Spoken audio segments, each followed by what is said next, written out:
Hey everyone, if you are using Google Meet with a free account, your meeting might hit the 60-minute limit. Here's what happens and how to continue your call. First of all, understand the limit. With a free Google account, group meetings are limited to the 60 minutes. Once you hit this limit, the meeting will end automatically and participants will be discontinued. And another step is to option to continue. To continue the meeting, you can start a new meeting and share the new link. You can start a new meeting and share the link to those people. Upgrade to Google Workspace paid account for unlimited group meeting time. Use one-on-one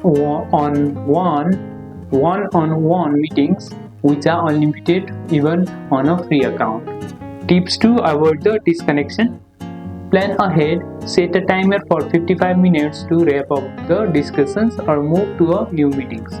This prevents sudden disconnection and keeps everyone informed. And alternatives, if upgrading isn't an option, consider other platforms like Zoom or Microsoft Teams, which offer longer free meeting durations. And that's how to handle Google Meet after 60 minutes. If this helps, hit like, subscribe and turn on the bell for more tech tips, and I'll see you in the next one.